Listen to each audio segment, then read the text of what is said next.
Hello everybody, my name is Kay, aka Vastellez, and welcome back to another episode of Minecraft Fantasy. As you can see, I'm currently in the mines just kind of gathering some materials. I was able to get some coal, getting some cobblestone right now. There's some lava, redstone, but yeah, I'm just kind of trying to get some materials at the moment. That way, I can have some stuff for my place because I've been making a couple renovations to make the place look a little bit nice, give it a little bit of TLC while I've been away, doing Raven Bell things. And my place was just looking a little bit barren. AKA, it looks amazing, but I just wanted to give it some love.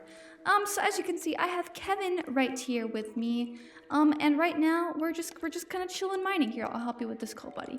He's not mining it very well, but he does have a little pile of coal right there. Okay. But yeah. So last episode, we kind of had a couple interactions with Amanda and Wilder. Things just weren't going great because, as we all know, Jameson didn't make it, and that was kind of a heavy topic to discuss with them and tell them the truth about, but it had to be done. But luckily it's done. We got Hans back to normal, we did the ritual, and I still have some questions about it, so I think in this episode, it's just kind of a game plan of trying to both give the base some TLC, maybe talk to Amanda and Wilder and see if they're willing to give some insight on what happened and stuff. So Kevin, if you don't mind, I'm gonna go upstairs a little bit. You're welcome to join me if you want. Looks like he was pretty ready to go. He kind of stopped mining and, ooh, there's a slime. Oh my God. Come here, slime. Oh man, I'm gonna get some slime balls out of this. Oh, we're not gonna tell Ghosty about this because I'm not sure how Ghosty would feel about me killing slime. Look, I don't know if slimes count as magical creatures. Okay, Kevin, come on, let's go. We're styling. Let's go upstairs. Ooh, you're fast. Oh my goodness. Fresh air at last. We've survived the mines, Kevin. We're good. We've survived the crazy mines, and we defeated the heck out of that slime. Anyway, we are above ground, so we can find someone to talk to. I'm not sure that Yesnobody is around, so I think... Ooh, Amanda's over here. Amanda, are you okay? She seems to be in thought. Talk to her? Amanda? Oh, hi, Kay. Do you need something? Are you hungry or anything? It's been like a hot minute since you've eaten. Like, you've been here for a day and you haven't really eaten anything. Huh. I'm not sure why you'd expect me to accept your offer. I'm not really in the mood to talk to you anyway. Well, it's better to eat than to starve. She ponders that for a moment. Fine. I guess I'm a little hungry. Do you have anything to eat? I would go out hunting or try to pick some berries, but most of my gear was left back in Ravenbell. The mercenaries have probably thrown it in lava by now. Speaking of them, do you think there's any chance you were followed? It's definitely a possibility. I see. I know Wilder was in the midst of scouting last night when he came to retrieve me for the ritual, which I actually wanted to ask you about. Who's the lady who conducted the ritual? I've never seen anybody like her before, and I had no idea that astral magic was still being used in present-day Syracuse. I knew these old temples were still strewn around the plains, but I've never seen it be used in anything except prayers by crazy wanderers. I'm not sure Clora would want me to say her name, but... Her name is Clora. Clora? I swear I've heard that name before, somewhere. I can't recall. Maybe I read it in a book somewhere? I digress. I need to thank her for her help with Hans. I know Hans is still unconscious, no doubt from the toll that the ritual and blood magic must have taken on him, but he's human and he's safe, and that's what matters. I'm sure she's around somewhere. I see. I'll look for her at some point here. I just want to get a closer look at this temple. I promise I won't damage it in any way. I know these structures are sacred, even if I'm fairly uneducated about them. Thank you. She nods. Also, Kay, I'm sorry for the way I spoke to you yesterday. I'm still very angry at you for leaving my father behind, but Wilder talked to me, and he's right about the fact that you got us out and completed your initial task of saving Hans. My father would be happy knowing that his friend is safe, so thank you. You're welcome, Amanda. Oh, I forgot. Here's some chicken. I know it's not much, but I'm just gonna throw it at you so you can have it and you can eat. Anyway. Ooh, one thing I did want to do before I do anything. I noticed that Clora, I think it was Clora, put these strawberries here. And, I know that Ghosty had a pretty awesome garden. And so what I'm going to do is I'm going to take these strawberries and I'm going to make them into strawberry seeds. And I'm going to put them in my garden because, maybe I'm a little bit jealous of Ghosty. Maybe I'm a little bit jealous of all the amazing plants and stuff. And I also got some raspberry seeds. So I'm going to grab my trusty hoe. No, not like a different hoe. I'm grabbing my stick. I'm going to grab some cobblestone that I mined. And I'm going to put it in this crafting table. Grab a hoe. And I'm going to go plant these strawberries and raspberries. Maybe I'll give the leftover of my seeds to Ghosty. I don't know if they'll need them anyway. Anyway, come here, Kevin. We're going to go up here.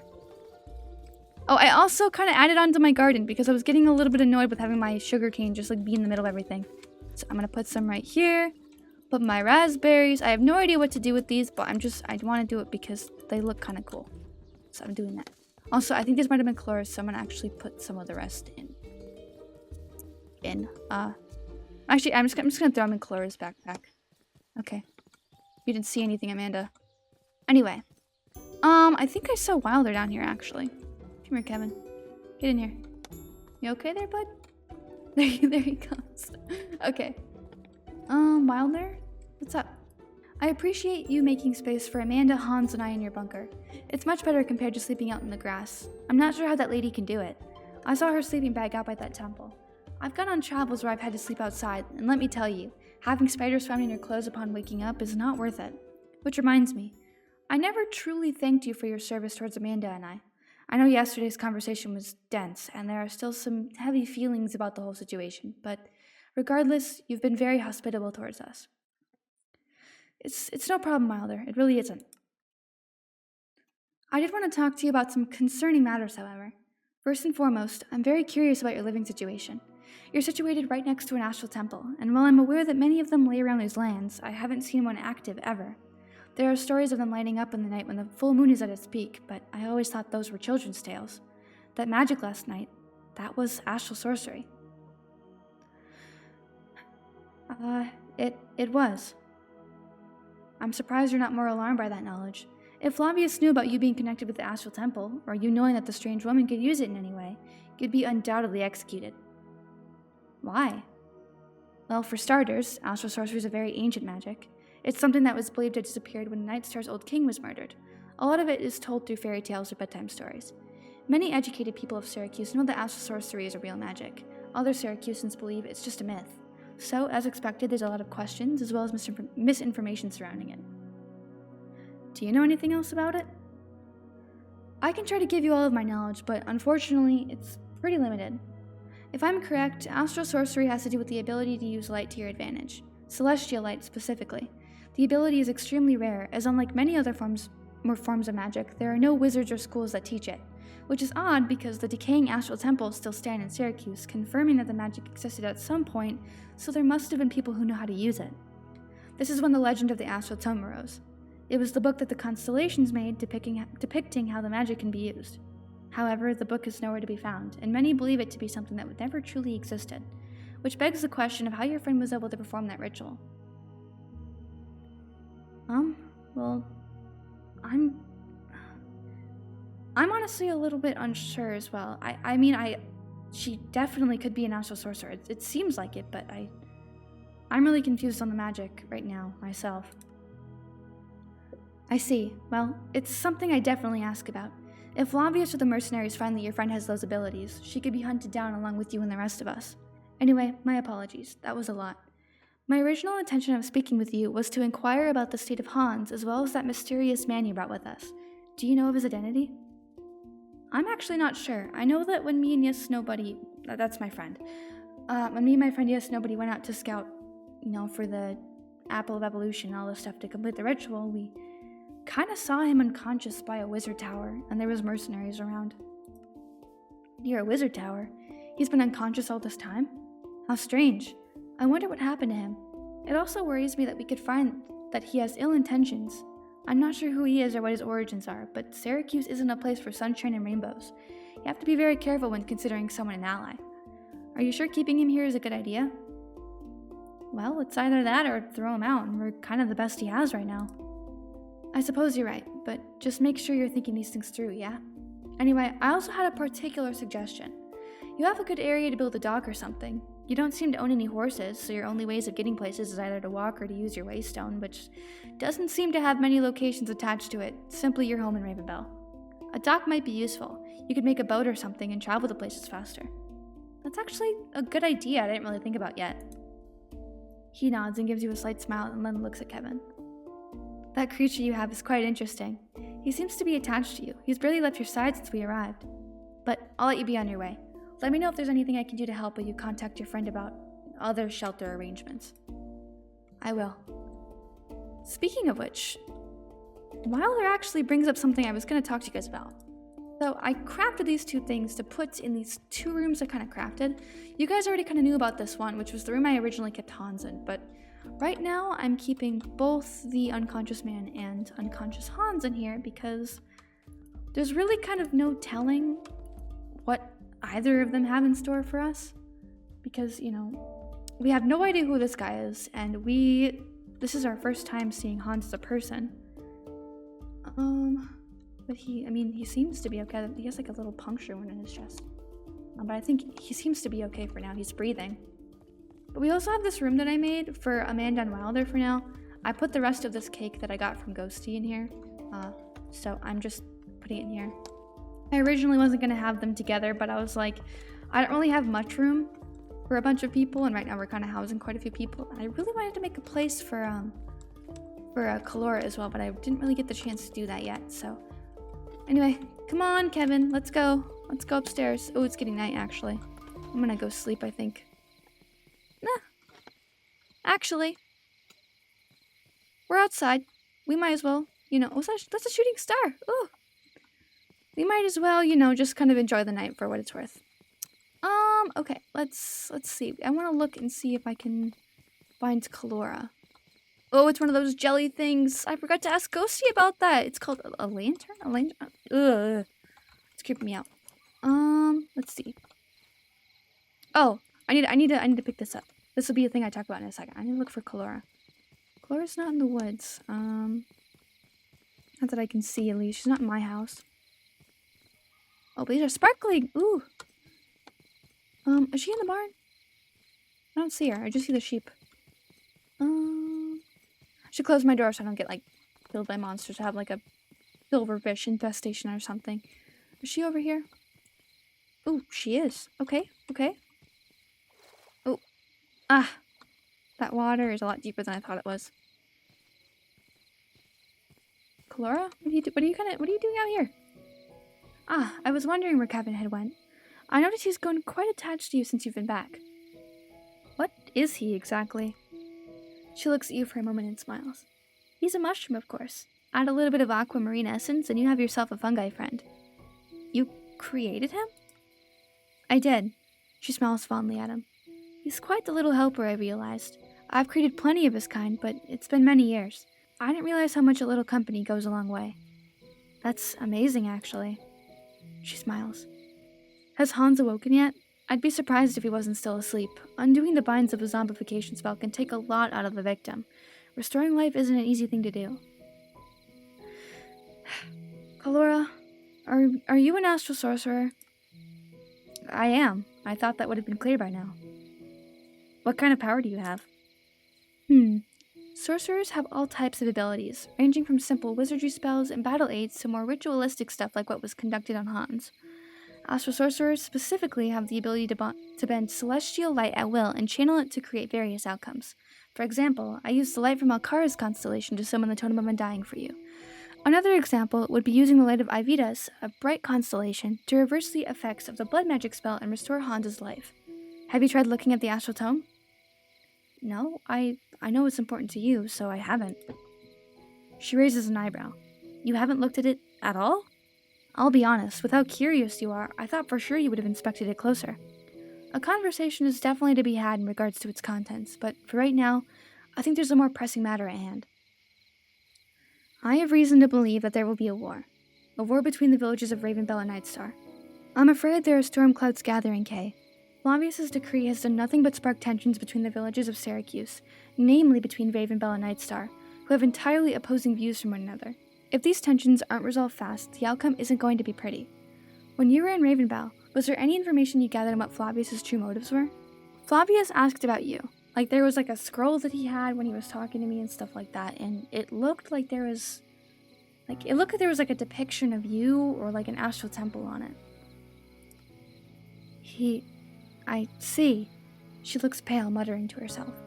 His mercenaries must have seen the other astral temples light up that night. Colora? She takes a deep breath.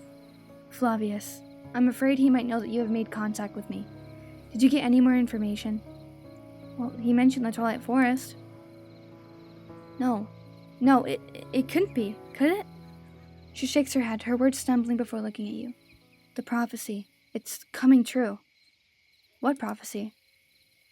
There's a prophecy depicting a war between those with mystical abilities and those without. The ending battle is said to take place in the Twilight Forest, a dimension that has been sealed off for a very long time. In this war, a power will rise up and claim victory over everyone. The power known as the Spirits of Freedom. Kay, this prophecy was read out hundreds of years ago, long before Syracuse had its villages that stand today. If Flavius is trying to enter the Twilight Forest, then it might be time for the prophecy to finally see the light. It's unclear whether or not the prophecy speaks in our favor, as no one truly knows what a Spirit of Freedom is or who the title truly belongs to. This being said, we could either have destiny on our side or be in terrible danger. Well, what do I do? For now, we try to prevent a war from happening at all.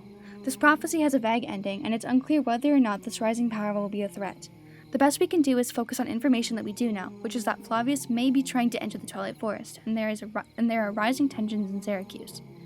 I'd recommend looking to your friend Ghosty for answers. They might have information on the Twilight Forest, as they have much knowledge about mystical wildlife. She stares off another distance, seemingly out of it. Okay, well, that was weird. I will say, that kind of... I want to say that gives me more, like, information, but it really doesn't. Like, it gives a hint of information, but there's a lot of questions I have. So, what I do know is that when we were with Yesnobody, we were in the tomb, when we first got the... Oh, I'm gonna go up here. When we were with Yesnobody, and we first got the Astral Tome, when we were in the tomb... Oh, there's a zombie. Okay. Zombie, you're like interrupting me right now. Go away. Okay. We saw that there was like a sign in the tomb that had the Astral Tome, and it was talking about the Spirits of Freedom. And then when we were in the like Gorgon's lair that had been like killed already, I remember there was like a little carving on the ground that said Spirits of Freedom, give me justice, I think it was. So we know that there's like, I'm so tempted to kill you. Oh my gosh. There are signs, like, the stuff was being mentioned, and then, I'm sorry, everything's so confusing. Oh my goodness, okay. Okay, Kevin, I don't want to leave the home, but, like, I mean, Ghosty is really nearby. Kevin, I think it's best that you stay here for this one, because there's a lot of stuff I need to figure out, and there's, like, people at Ghosty's place, and I just don't want you to get hurt, okay? So, I'm gonna leave you here, and stuff like that, but yeah, before we do that, I will say, I was thinking about it. This stupid chicken only gives us like one health bar. It's cooked. It should be giving us more. And then I realized, oh wait, there are other foods and I have no idea how to make them. I don't even know how to make bread. So, you know, I decided to put in an order because I know Ghosty has a cafe. I wrote an order. I have a bunch of stuff on here that will last us a long time. Like I have some pancakes. I have watermelon juices, aka that's just juice plural, because yeah. Watermelon juice, I have starfruit and peach sandwiches, you know how it goes. We're gonna have a bunch of stuff. We're gonna do a bunch of crazy things. So, Kevin, you're gonna wait here. You're just gonna wait here, because honestly, you don't need to be coming with me. So, yeah.